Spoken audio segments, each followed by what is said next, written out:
Numbers for the man who was suddenly responsible, clearly shocking to him. Jonathan Brown walked into the Pontiac school's top job after being told about the district's $12 million deficit. But he quickly found that the deficit was more than twice that amount, $25 million, maybe more. He told the state about suspected financial misconduct, and that, he says, got him fired.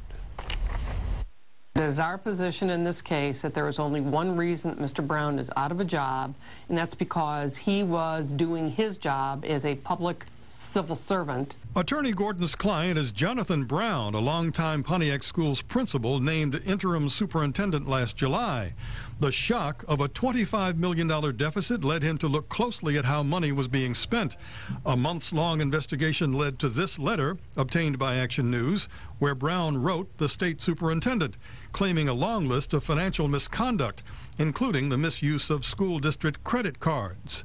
The state responded quickly in a letter where a deputy state superintendent says they wanted more details. They'd asked for a meeting, he'd sent a letter, and within a couple of weeks he was out of a job. Brown has now filed this whistleblower lawsuit demanding damages and his job back.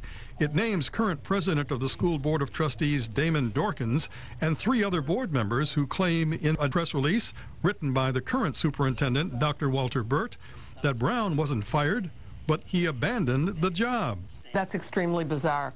The concept that an acting superintendent of the caliber of Jonathan Brown would abandon his job is illogical on its face.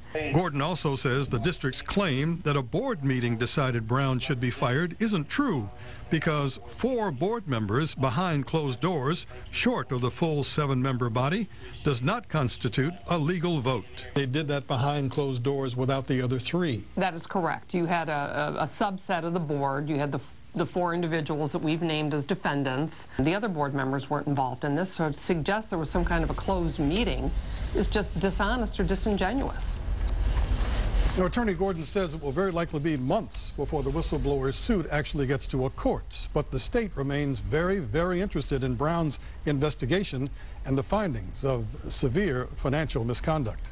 What kind of misconduct are we talking about in this case, Bill? Well, we actually have a copy of the letter, and there are 10 items here, but the bottom line is unauthorized payments to staff. We're talking about contracts to vendors and appropriate approvals without approvals. We're talking about them not making retirement contributions, failure to adhere to deficit elimination plan. There are serious items here that could add up to some of the millions of dollars that they now can't account for. All right, Bill. Well, I know you'll stay on the story. Thanks.